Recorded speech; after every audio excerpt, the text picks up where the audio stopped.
여러분 반갑습니다. 역사탐정입니다. 이번 영상에서는 키르기즈스탄에서 발견된 황금 가면에 대해서 말씀드리도록 하겠습니다.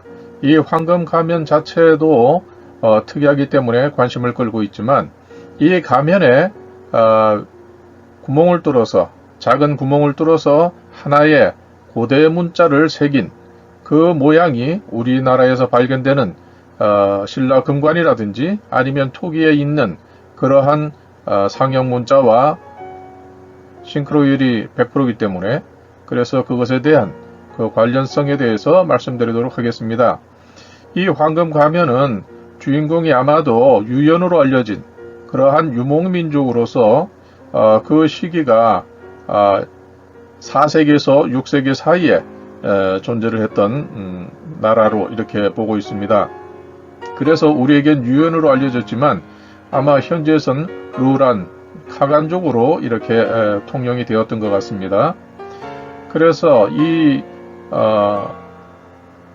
황금 가면에 있는 그러한 그 초기 상형 문자를 현재에서는 그 내용을 모르기 때문에 이것을 하나의 도형으로서 이해를 하고 있습니다. 그렇게 추정을 하고 있고 그 이전까지는 망자에 대한 그런 애도의 뜻으로 이렇게 글자를 새긴 것 같다. 그러나 그 내용은 모르겠다. 이것입니다. 그렇지만은 이것을 두고 또 다른 시각에서 사후에 이 망자의 그 삶, 사후 세계를 믿었기 때문에 이 사후 세계에서 이 망자의 그 명복을 기원하는 그러한 것을 뜻하는 것이다. 뜻할 것이다. 이렇게 해석을 하는 벨레자라고 하는 분이 이 황금 가면에 대해서 책을 내게 되었습니다. 그래서 이 붉은 글씨로 되어 있는 좌측에 그 내용을 보게 되면 Perhaps it should instead be called something to the effect of the tree of regeneration in the afterlife 이렇게 되어 있습니다. 그렇기 때문에 이것은 앞에서는 망자에 대한 그러한 내용일 것이고 이 베레자라고 하는 분이 주장하고 싶은 것은 이것은 망자가 아니라 오히려 사후의 세계에 새로운 부활, 새로운 탄생 이런 것을 기원하는 그런 의미를 담은 뜻일 것이다. 자신은 그렇게 책을 엮어서 낸 것이다 하는 그러한 내용을 담고 있는 것입니다. 그래서 이것을 의역을 나름대로 해보면 다음과 같이 됩니다. 더 샴즈 마스크는 세 개의 나무 형상으로 일련의 구멍들이 흰색 채석으로 하여 밝게 만들어졌다. 이 중 두 개의 나무 형상은 양쪽 뺨을 덮었고 다른 하나는 코 전체와 이마 중앙에 위치하고 있다. 활발한 토론을 통해 나는 이런 형상에 대해 다른 해석을 제시하게 될 것이다. 생명나무를 죽은 자를 위한 마스크 장식에 쓰였다는 것에 공감하지 않으며 대신 사후 부활을 상징하는 생명나무로 이렇게 불려져야 할 것이다. 이렇게 해서 존 빈센트 벨레자라고 하는 이분이 그렇게 자신의 견해를 이렇게 밝히고 있습니다. 물론 뭐 이러한 뜻이 전혀 없다고는 할 수 없지만 우리가 알고 있는 또 제가 이전 영상을 통해서 여러 번의 영상 속에 이 글자에 대한 해석을 설문해자와 그 이전, 1000년 전에 만들어진 금문을 통해서 설명을 드린 바가 있습니다. 그렇기 때문에 여기에서는 간단하게 제가 설명을 드리도록 하겠습니다. 그런데 삼신을 상징하는 이러한 글자가 이것이 4세기와 6세기가 아니라 이것은 대문구 문화 때부터 나타나기 시작했다는 것입니다. 대문구 문화는 기원전 4100년에서 26세기로 이렇게 보고 있습니다. 그런데 이게 제 개인적인 그 견해로서는 23세기까지라도 그 밑으로 이렇게 계속 그 대문구 문화가 지속이 되었다 이렇게 보고 있습니다. 왜냐하면 그것을 상징할 만한 그러한 내용들이 거기에 나타나고 있기 때문입니다. 금문 속에 나타나고 있기 때문이죠. 그래서 이 루란족은 튀르크족에 의해서 복속이 되면서 패배하면서 서쪽으로 이 도피를 하게 되고 그 이후에는 비잔틴 제국으로 들어가서 흡수가 되고 말았습니다. 다음 화면을 보시겠습니다. 자, 그러면 이 황금 가면에 있는 그 고대 문자에 대해서, 상형 문자에 대해서 여러 편의 영상을 통해서 설명을 드렸는데 여기선 간단하게 요약해서 말씀드리도록 하겠습니다. 자, 이 대문군문화 때에는 이러한 토기가 발견이 되었는데 여기에 그러한 황금 가면과 같은 그러한 상형 문자가 여기 들어 있습니다. 그래서 그것을 확대해 보면 가운데 이렇게 지주가 있고 양쪽으로 이렇게 뻗어나가는, 다시 말하면 황금 가면에서는 3개를 해 놓았는데 여기에서는 여러 개, 그 이상 한 9개 정도 될까요? 그렇게 되어 있습니다. 그러면 먼저 이 글자의 내용에 대해서 살펴보게 되면 여기에 보면은 이것은 설문회자에서 보면 요 하나, 이것을 철 혹은 초라고 읽게 됩니다. 이렇게 이게 신이라는 글자죠. 그 다음에 이 신이라는 글자를 아드님과 따님에게 두 분에게 이렇게 형태를 달리해서 그 표현을 하게 됩니다. 그렇기 때문에 신씨 부족의 3분입니다. 그래서 시조가 되는 이 천신 하나님, 그 다음에 여기 따님, 아드님 이렇게 됩니다. 그렇게 되니까 이것은 곧 삼신이 되는 것입니다. 이 삼신의 이 형태를 놓고서 설문회자에서는 이것을 초의 고대 문자, 초창기의 문자로 이렇게 해석을 하고 있습니다. 풀초자의 시작이 된다, 이렇게 보고 있습니다.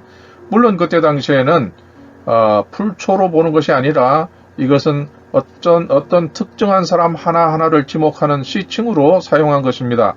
그렇기 때문에 최초의 시조는 바로 천신신농 하나님이고 따님은 이렇게 해서 뉘조, 양잠신이 되는 것이고 아드님은 천신 하나님을 계승을 해서 이렇게 옆으로 하게 됩니다. 그러면 이분은 천신 하나님의 아드님이 되는 희화씨가 되는 것입니다. 그래서 이 3분을 합해서 하나로 표현을 하게 되면 하나, 둘, 셋 해서 이것이 바로 설문회자에서 집, 3분을 모신 집, 그냥 사람이 거주하고 산다고 해서 집이 되는 것이 아니라 이 3분을 인식하고 이 3분을 항상 이렇게 존중하는, 또 경배하는 그러한 자손들이야말로 그들이 사는 곳이 바로 집이 되는 것이고, 이것을 확대하면은 종묘가 될 것이고, 또 개인적으로 얘기하게 될 하면은 각자의 집에 사당이나 혹은 살고 있는 그 집의 부속에 이렇게 부를 상징하는 그러한 것들을 모시고 있었던 것입니다. 그래서 구한말 때까지만 해도 그러한 것이 저 강화도 구석에서 그러한 흔적들이 발견되기도 했는데, 아무튼 이것이 본래의 뜻은 설문회자에서는 초목이 처음으로 이렇게 나오는 것이다, 이렇게 말을 하지만 이것은 본래의 문자의 시작과는 관련이 없고 그 이후에 뜻이 확장이 돼서 그 뜻을 설명하고 있는 것입니다. 그래서 이것이 가장 중심이 되기 때문에 이것은 최초의 시조 하나님, 한민족의 시조, 최초의 시조가 되기 때문에 이분이 항시 출발점이 되는 것입니다. 그래서 또 이 서연이라는 사람은 여기에 놓고 이것을 이 같은 것인데요, 이것을 이렇게 표현을 했습니다. 그래서 이 다음 영상에서 나오겠지만 이 글자라는 것이 바로 이렇게 표현하기도 하고, 또 한편으로는 또 이렇게 곡선으로 표현하기도 하고, 또 한편으로는 이런 식으로 하기도 합니다. 이것은 한나라 때의 방식입니다. 그렇기 때문에 신라 금관에 나타난 정면 중앙에 이런 식으로 이렇게 표현한 것이 바로 한나라 때의 이 초라는 글자, 시작이라는 글자, 다시 말하면 한민족의 시작이 되는 이 3분을 나타낸 것이죠. 그리고 이것이 계속 연달아 나오는 것은 바로 이 삼신으로부터 시작된 이 민족의 시작이 끊이지 않고 계속 이어지기를 바라는 그러한 소망을 담았다 하는 것으로 이해할 수가 있겠습니다. 자, 그래서 여기서 보면은 이건 다 후대의 개념으로 이렇게 표현한 것입니다. 그렇기 때문에 이것은 오늘날 우리가 알고 있는 것이지만 고대의 상형 문자의 출발은 바로 시청을 나타내는 것, 족보를 나타내는 것, 인간관계를 나타내는 것으로 사용되었기 때문에 이러한 해석들은 그 최초의 고조선 시대 이전의 그 글자와는 관련성이 없다고 볼 수 있습니다. 그리고 여기에 채 조절을 해가지고 채, 초성, 그 다음에 조절해가지고 조 하게 되면 초 이렇게 되는데 이것은 풀초 이렇게 오늘날 우리는 이해를 하고 있죠. 그러니까 이 풀초로 이해하고 있는 이 글자의 첫 시작이 되는 글자가 바로 이 글자다.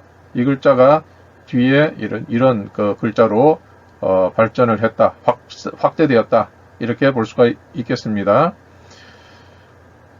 그래서 윤동왈 옛 고문에서 그러니까 옛 글자에서는 초자로 이렇게 본 것 같다 이렇게 설명을 하죠. 그래서 우리가 첫 글자라고 할 때에 조선이라는 글자를 한번 보게 되면 이렇게 우리는 쓰고 있습니다.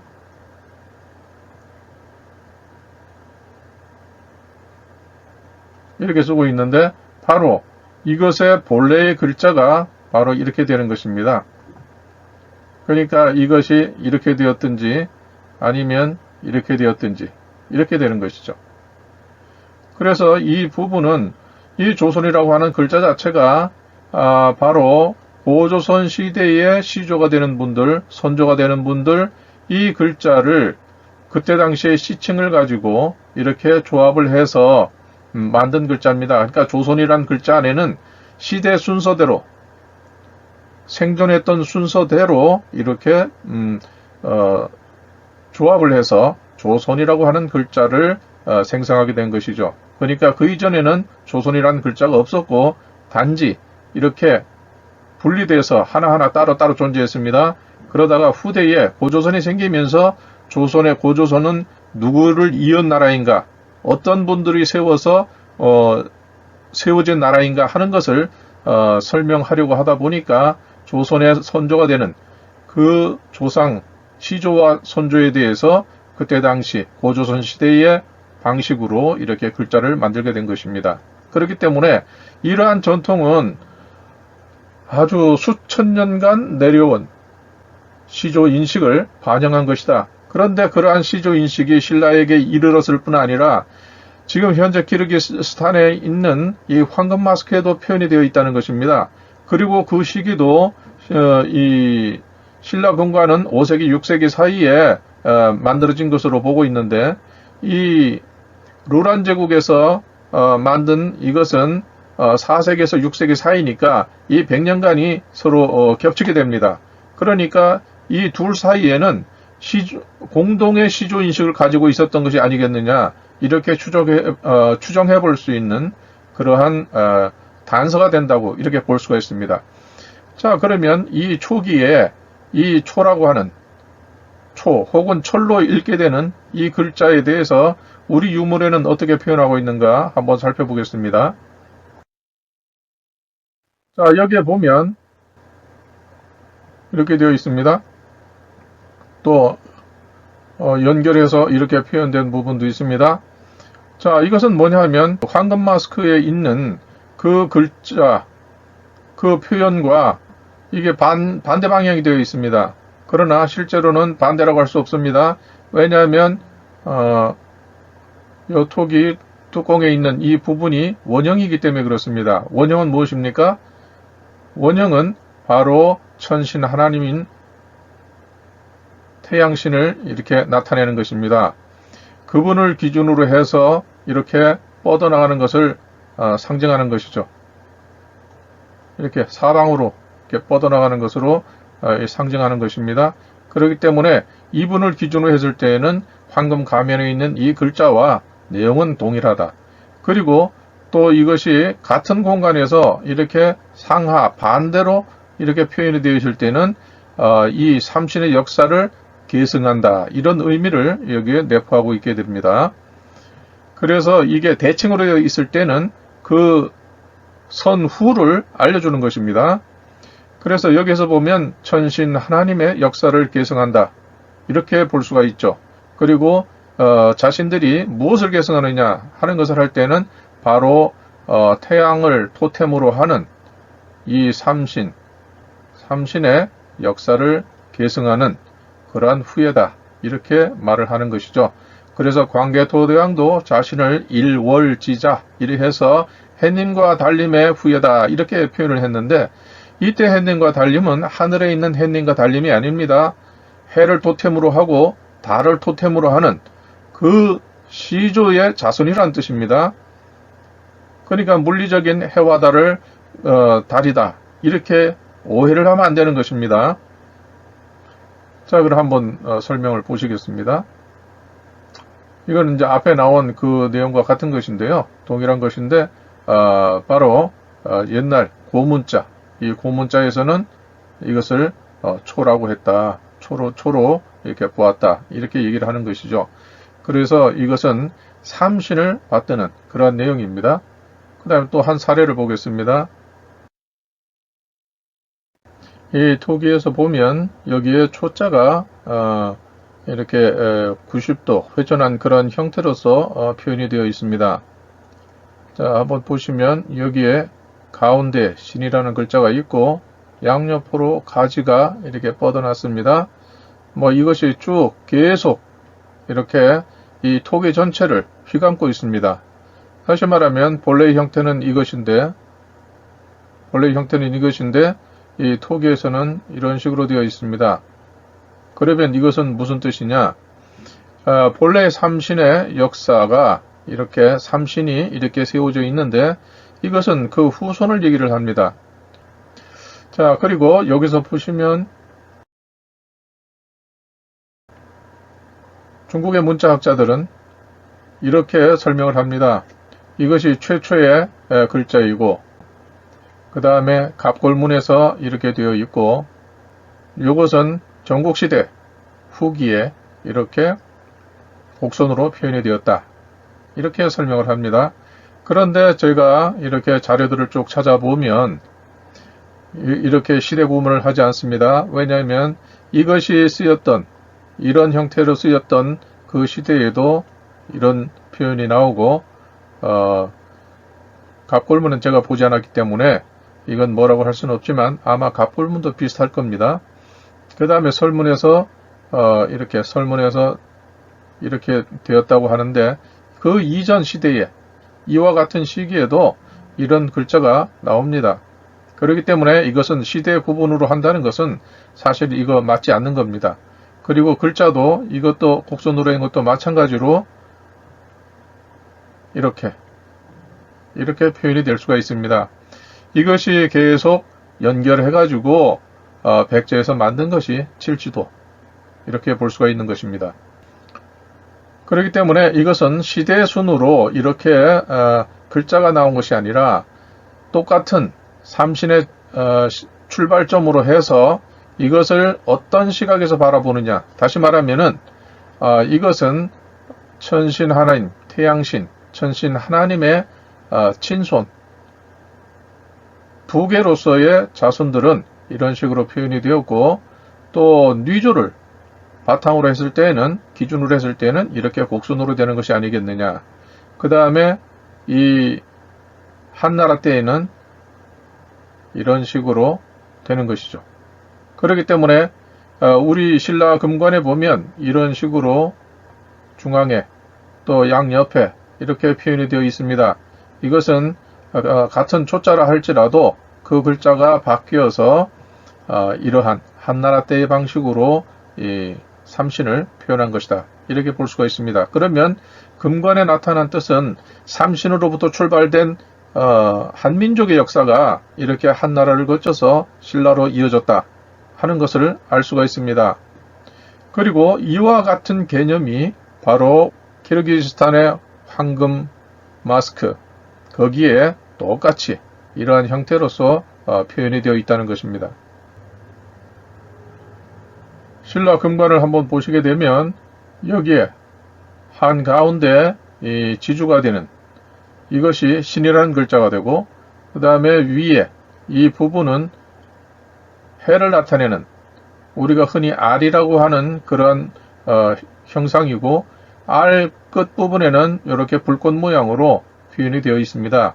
그렇기 때문에 제가 삼신을 설명드릴 때에 삼신의 세 가지 표현하는 요소가 있다. 그 중에 하나는 시청을 나타내는 신이라는 글자, 두 번째는 토템으로 하는 해, 그리고 또 다른 표현으로 토템으로 하는 불, 이렇게 되어 있다. 이렇게 말씀드렸습니다. 그렇기 때문에 이 태양신, 천신 하나님을 일러서 불꽃을 나타내는 염자, 불꽃 염자 해가지고 염제, 불임금 이런 뜻으로 사용을 하고 있는 것입니다. 그래서 역사에서는 그렇게 불꽃 염자로 이렇게 표현을 하고 있는 것입니다.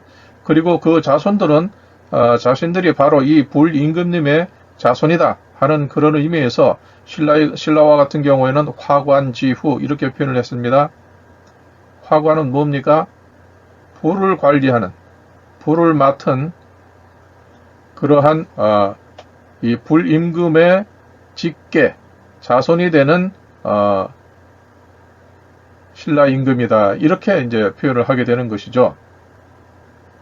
그렇기 때문에 그 키르기스탄에 있는 황금 가면 거기에 있는 그 형상 역시도 자신들의 시조, 출발점은 삼신으로부터 비롯되었다 하는 것을 나타내 준다고 추정해 볼 수가 있겠습니다. 자, 그럼 가면을 한번 보시겠습니다.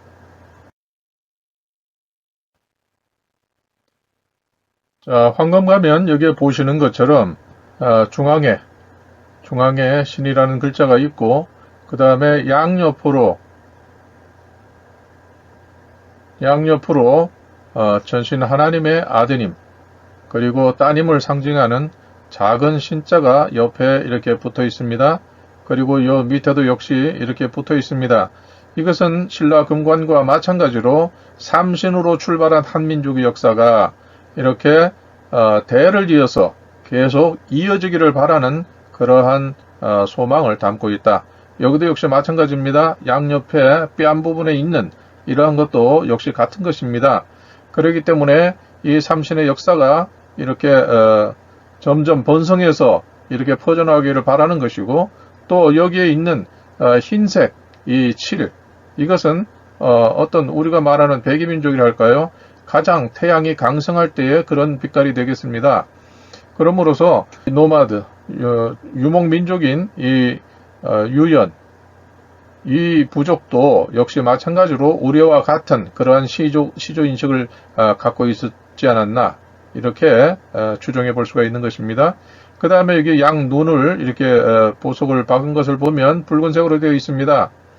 이 붉은색은 역시 불을 상징하는 바로 불임금님의 자손이라고 하는 그런 의미로서 이렇게 담은 것이 아니겠느냐, 이렇게 볼 수가 있는 것이죠. 자, 그런데 제가 이것을 확대를 하면서 살펴보는 과정에서 다음과 같은 것을 느끼게 되었습니다. 여기에 보면 이 부분도 마찬가지고, 여기에 보면 이렇게 글자, 요건 새 같은 것이 이렇게 보이고요.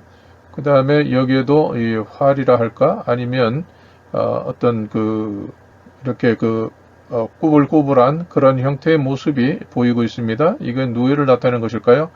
그러니까 이게 희미하게 이런 글자로 볼 수 있는 그런 형상들이 보이고 있습니다. 여기도 마찬가지로 역시 이 부분이 이것도 새인 듯하고 이렇게 뭔가 표현하고 있습니다. 그래서 저는 이것이 사진을 찍으면서 어떤 태양빛에 혹은 조명에 의한 그러한 착시가 아닌가 생각을 했는데 착시가 아닌 것 같습니다. 또 여기 같은 경우에는 바로 삼신을 나타내는 또 다른 글자가 여기에서 보이는 것 같다. 즉 여기에 이런 식으로 되어 있고 여기에 이렇게 보이기도 한다. 그래서 또 이 옆에도 그와 관련된 여기에도 보면 이렇게 태양을 나타내는 것 같은 그런 형상이 보이기도 하고요. 하여튼 그래서 여기서는 희미하게 보이기 때문에 아마도 이 박물관 측에서 이것에 대한 그 인식이 없었던 것 같은데, 좀 더 면밀하게 살펴서 여기에 있는 그러한 고대의 상징들을 보게 되면 이 사람들이 어떠한 그 시조를 자기들이 인식하고 있었는가에 따라서 그 계통을 고조선 시대까지 올라가다 보면 오래전에 흩어진 그러한 우리의 한 지파가 아니겠느냐 하는 그런 생각을 갖게 됩니다. 자, 그래서 여기서 이제 아까 말씀드린 것처럼 여기에 이렇게 신자가 있고, 천신 하나님을 나타내는 신자가 있고, 그 다음에 양옆으로 가지가 있는 이런 형태들이 쭉 이어지는데, 이것이 우리의 금관과 매우 닮았다. 매우 싱크로율이 높다. 그 다음에 여기에 보면 입술이 굉장히 얇습니다. 입술이 굉장히 얇은 것은 본래 입술을 나타내기 위한 것이 아니라 입술이 있는 위치에 입술을 나타내면서 또 하나의 상징을 보탰다. 즉 여기 코 부분, 이마까지 올라가는 이 부분이 천신을 나타낸다고 하면 이 부분은 지신을 나타낸 것이 아니겠느냐. 양잠신. 그러니까 모계로서의 시조를 이렇게 표현한 것이 아니겠느냐. 그래서 고대에는 글자의 수가 얼마 안 되었기 때문에 바로 각 부분을 조합을 해서 뭐 동물이든 또 다른 어떤 철기든 이렇게 나타내지만 그 안에 또 다른 메시지가 들어있다고 하는 것입니다.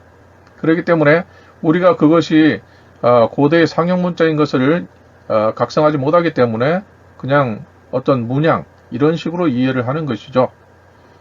그래서 이것은 바로 이 가면을 쓴 가면의 주인공이 바로 천신 하나님께 돌아갔다 하는 것을 이렇게 나타낸 것을 알 수가 있겠고, 또 한편으로는 이 삼신의 자손들이 이렇게 번성하기를 바라는 그러한 기원을 여기에 담았다, 이렇게 볼 수가 있겠습니다.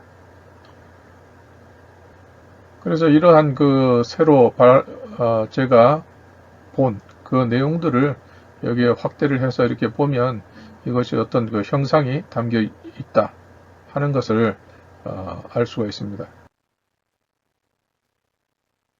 자, 그러면 앞에서는 어떤 유물을 통해서 그 시조인식을 나타낸 그런 형태를 봤습니다.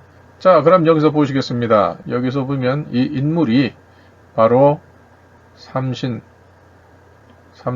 이렇게 받드는 사람임을 나타내고 있습니다. 그러니까 받든다고 하는 것은 곧 제사를 지내는 인물이다, 계승한 인물이다, 이렇게 보는데, 그것을 인정해 준 것이 바로 아버지 을씨입니다.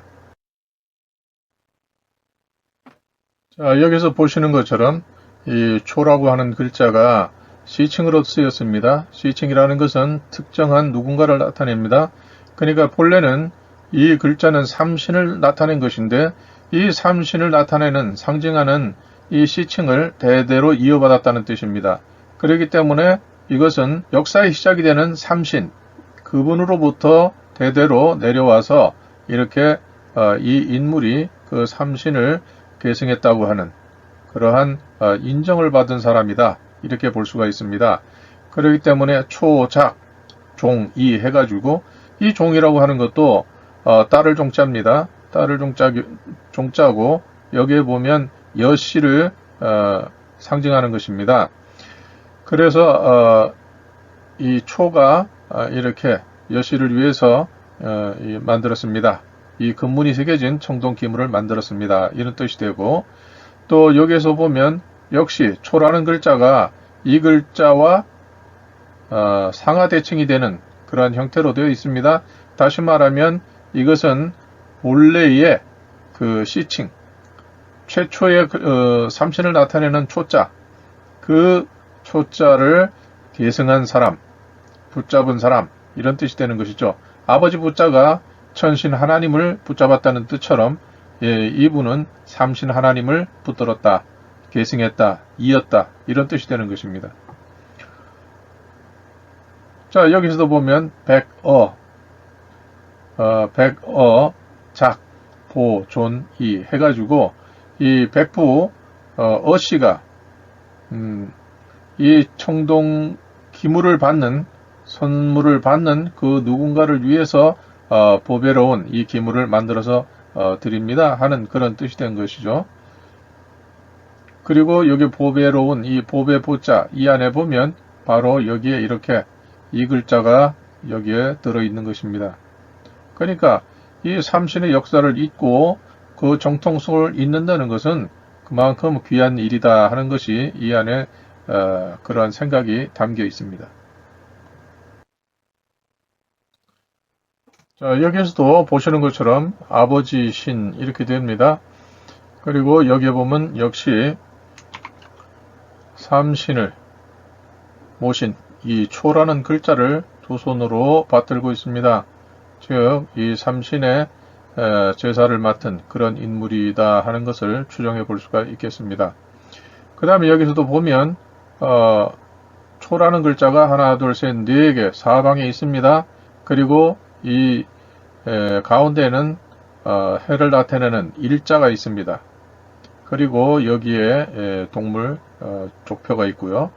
그래서 여기서 보면 부주 이렇게 되어 있으니까 이것은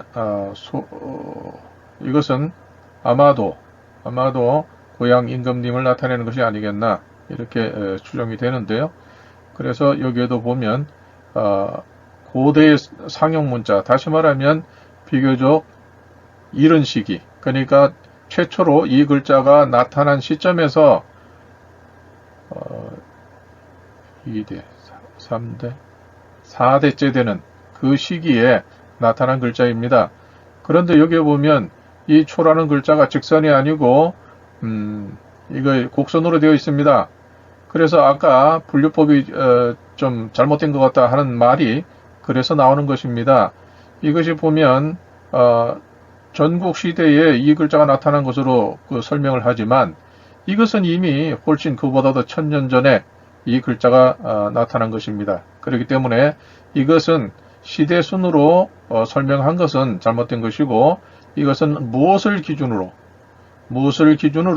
이러한 같은 개념이지만 이렇게 직선과 곡선으로 달리 표현을 했겠느냐 하는 것을 고민을 해봐야 되는 그러한 소재가 될 것입니다. 그 다음에 이것은 이제 후대에 나타난 도패인 것 같은데 이것은 여기에 바로 이렇게 되어 있습니다. 그렇기 때문에 이것은 수천 년을 두고 계속해서 계승해서 내려온 그러한 시조인식이다 하는 것을 알 수 있고 그러한 시조인식이 바로 이렇게 퍼져나가면서 자손들이 이렇게 어떤 역사에 변수가 생겨서 이렇게 퍼져나가면서 이러한 그 상형문자도 역시 퍼져나간 것이 아니겠느냐 이러한 추정을 해볼 수가 있겠습니다.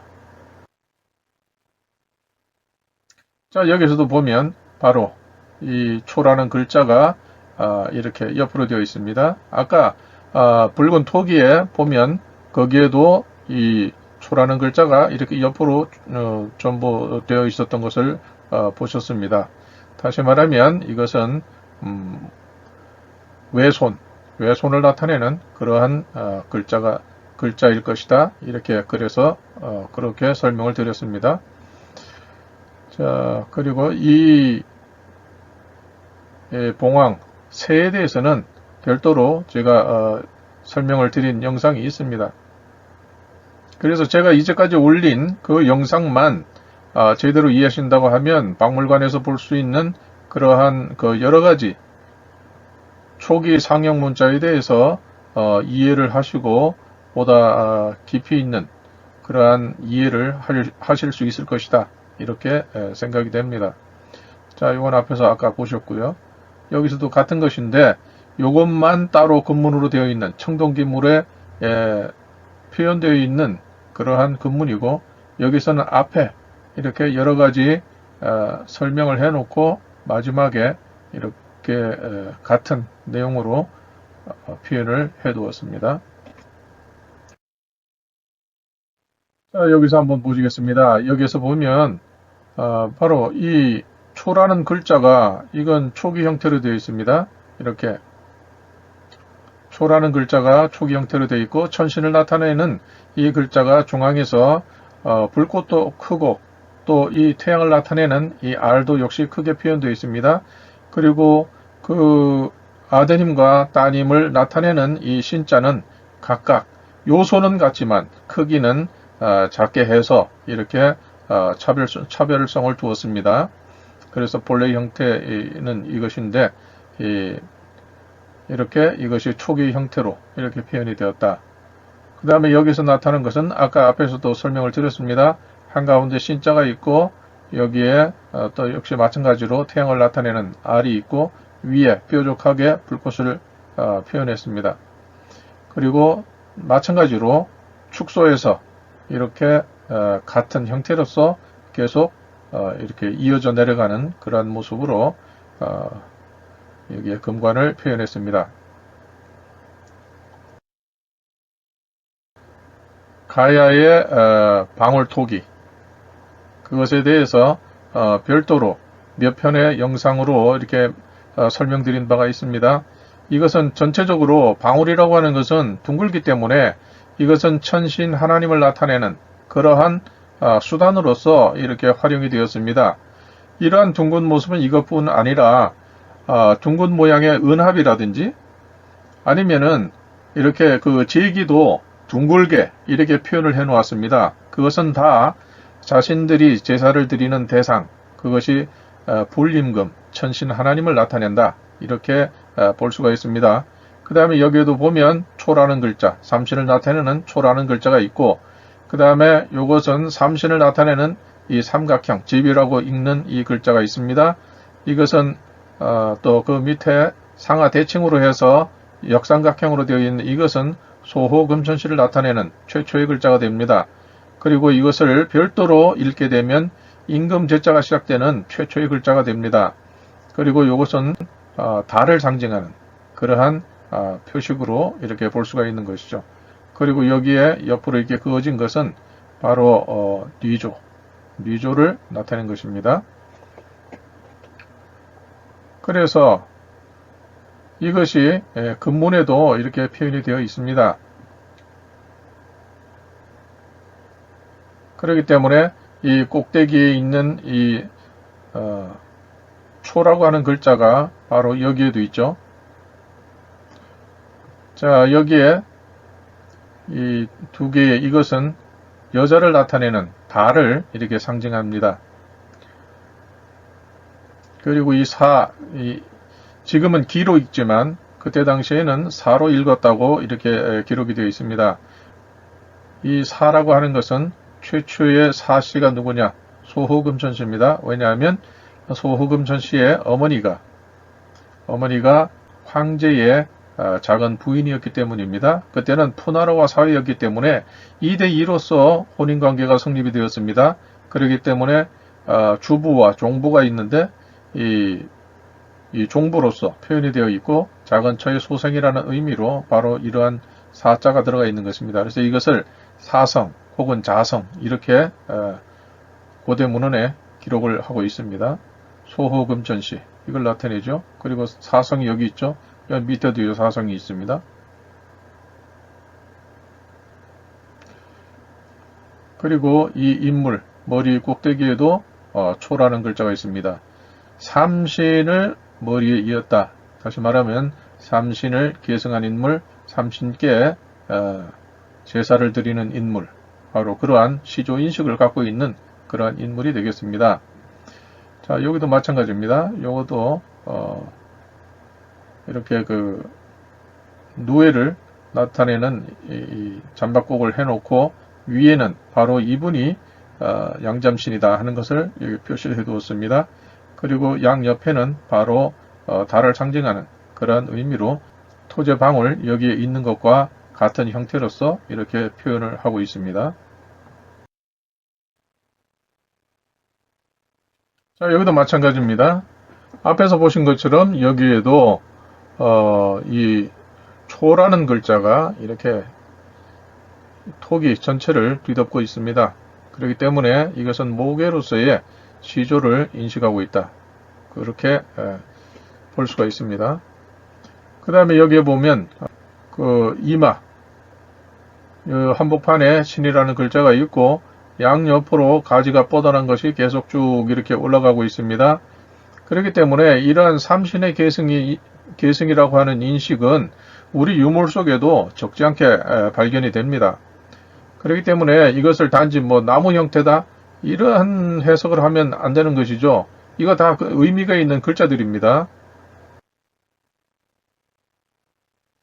자, 이것은 톡입니다. 톡이 밑받침에 보면 여기도 역시 마찬가지로 이걸 사람들은 흔히 나뭇잎이다 이렇게 보고 있습니다. 쓸데없는 나뭇잎을 왜 이렇게 정성 들여서 표현을 했을까요? 차라리 나뭇잎을 굽기 전에 나뭇잎을 그대로 이렇게 깔면은 그 자체가 새기는 그 노력 수고하지 않아도 그렇게 표현이 될 텐데 일일이 왜 그렇게 하겠습니까? 이것은 앞에서 말씀드린 것처럼 그 삼신을 나타낸 것인데 가운데는 항시 천신입니다. 항시 중앙을 차지하게 되죠. 그래서 제사 드릴 때에도 소목을 구분하게 되는데 그 정중앙에는 반드시 이 천신 하나님이 자리를 차지하게 됩니다. 왜냐하면 이분이 시조이기 때문에 그 자손들이 지구상에 존재하는 한은 그분을 기념하게 되어 있습니다. 물론 세월 따라서 그분에 대해서 기념하는 방식이 달라질 수는 있지만 내가 누구의 자손이다, 내가 어떤 자손이다 하는 것을 항시 염두에 두고 그렇게 자신의 정체성을 지키게 되는 것이죠. 여기에서는 이렇게 엇갈린 형태로 이렇게 삼신을 표현을 했습니다.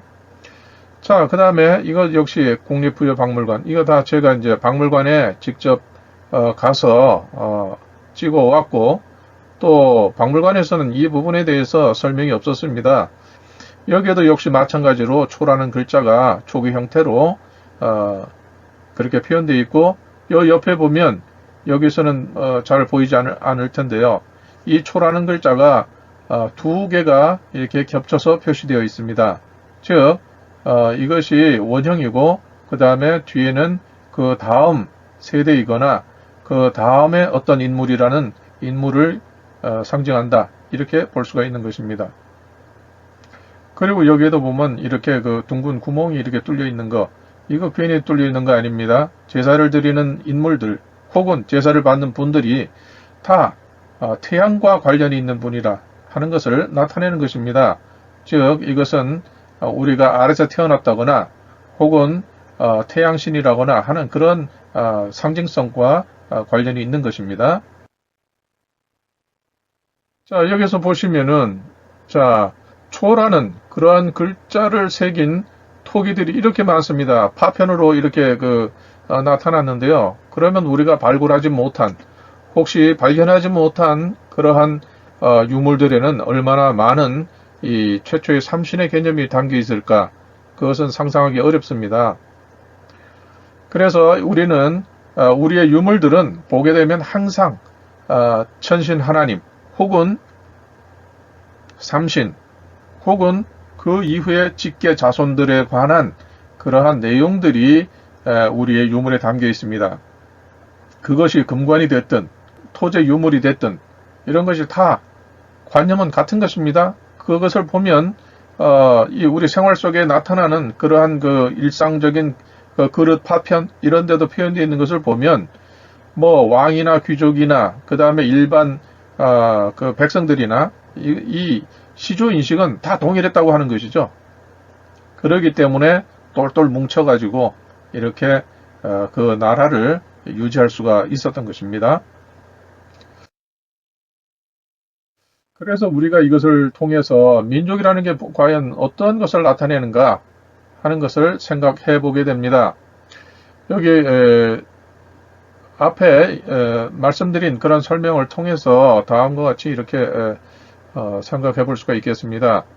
유전자 분석 방식의 혈연관계 확인은 일부분 공언을 하기는 하지만 완전한 사실을 알려주는 것으로 볼 수는 없다. 동일한 유전자 데이터의 상이한 해석, 서로 같은 데이터를 놓고 해석을 다르게 하는 경우가 있습니다.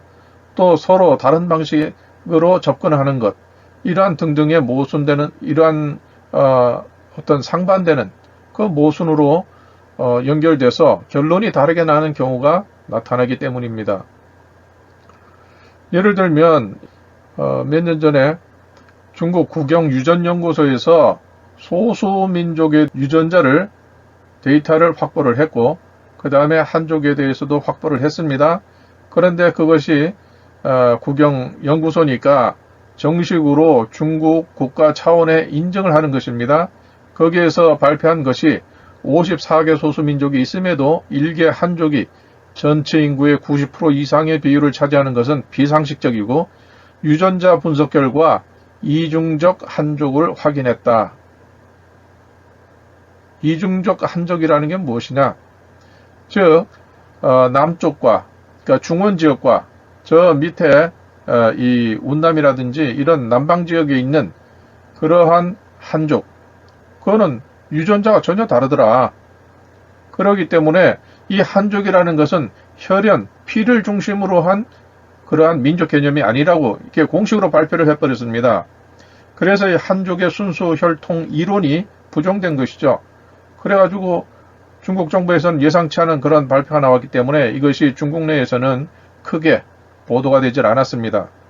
다만 이것을 발표하는 순간 이렇게 일본이나 우리 쪽에서 이것을 받아가지고 보도를 한 것입니다. 그래서 검색을 해보시면 이것이 우리 각종 그 미디어에 이것이 발표가 된 것을 확인하실 수가 있습니다.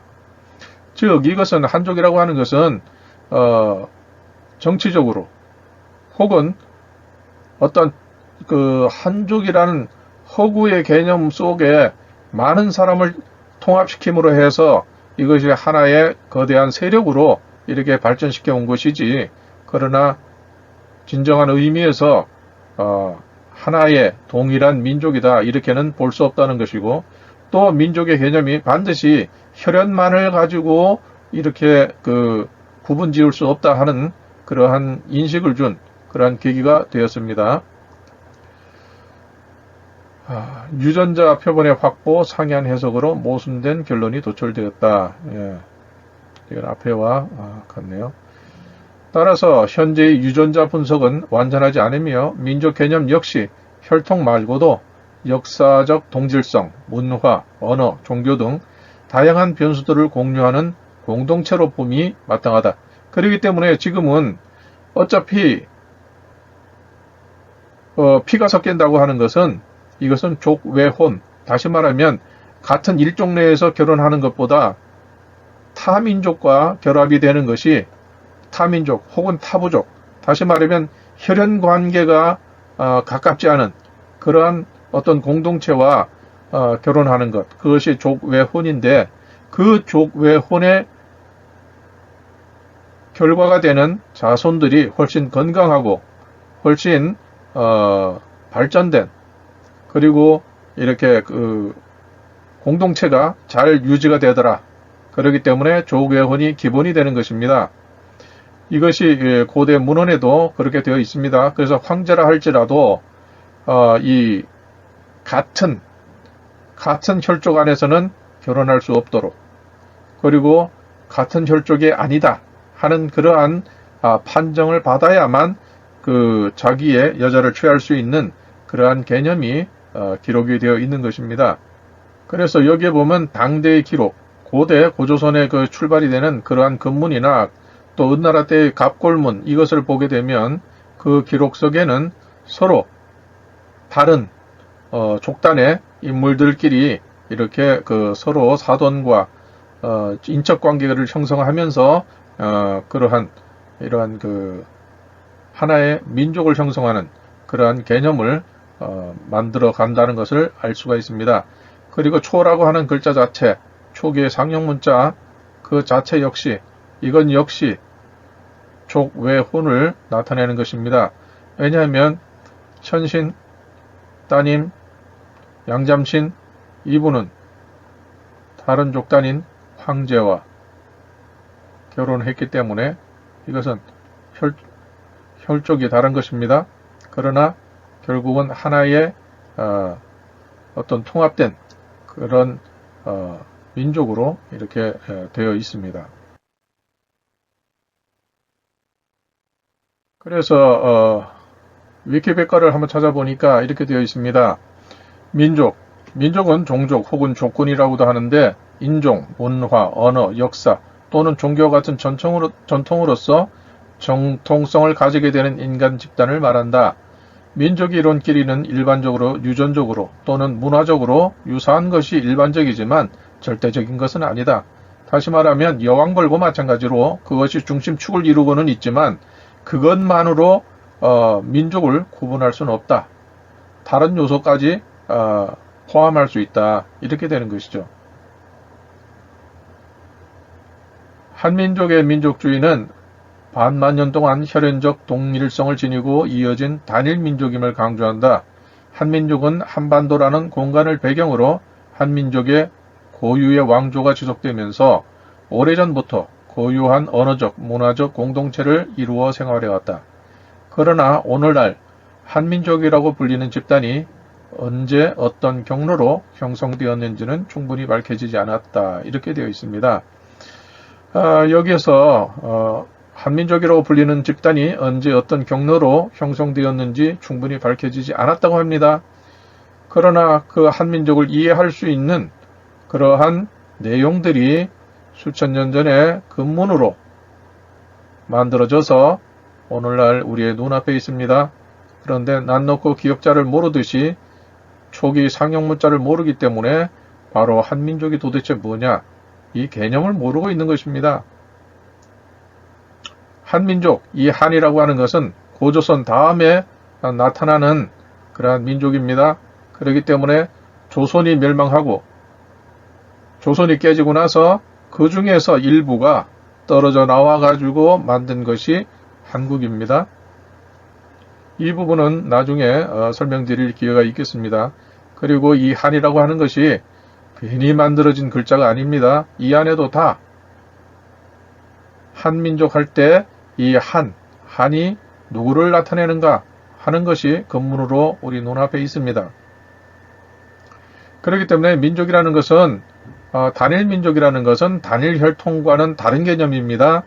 중심이 되는 혈통이 있고 거기에서 이것을 중심으로 해서 어떤 역사를 같이 한다든지 문화를 같이 누린다든지 그러한 공통의 요소를 가지고 있게 되면 그것이 오랫동안 지속되면서 이것이 동질성을 느끼게 되는 것이죠.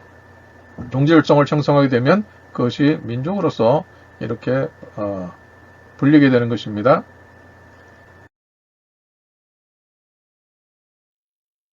그래서 이상으로서 다음과 같이 요약해 볼 수가 있겠습니다. 초자의 시작은 대문구 문화 시대로 천신 하나님을 구심점으로 하는 한민족의 시조, 삼신을 뜻한다. 고조선의 시조이기도 하지만 한민족의 시조이기도 한 것입니다. 즉 삼신의 역사가 한민족으로 그 정통성이 이어졌다, 옮겨졌다 이렇게 볼 수가 있습니다. 이는 대문고 문화지역과 산해경에서 기록한 고조선의 위치와 상통하므로 초자는 고조선 기원의 지표문자로 볼 수 있다. 따라서 고조선의 시작은 단군조선보다 상향되어야 하고 그러니까 위로 올라가야 된다는 거죠. 단군조선, 즉 고조선보다 더 그 이전에 나라가 있었다. 단군 신화에서도 단군 이전에 환인과 환웅이 있었다고 기록한 것과 일맥상통한다. 샴시의 황금 가면에 이 초자는 신라, 가야 금관을 비롯해서 백제 유물에서도 발견된 것으로 고조선 후예의 분화, 지파, 떨어져 나간 지파, 갈라진 지파 이것으로 볼 수가 있겠다. 유전자의 친연성으로 볼 때도 선비족은 고조선의 후예로 간주할 수 있다. 우리만이 고조선의 후예다 하는 것은 사실은 맞지가 않습니다. 우리가 잘 고조선을 기억을 하고 또 잘 이렇게 기리는 어떤 종손으로서의 그런 역할을 한다고 볼 수 있지만 또 우리와 흩어진 그러한 우리의 어떤 반개로서의 고조선의 후예가 곳곳에 이렇게 자리 잡고 있다 하는 것을 우리가 인정해야 될 것입니다. 이상으로서 키르기스탄의 황금 가면에 대해서 또 우리 역사와의 관계에 대해서 이렇게 말씀을 드렸습니다. 이제까지 긴 영상을 봐주셔서 감사를 드리고 또 다음 영상에서 찾아뵙도록 하겠습니다. 고맙습니다.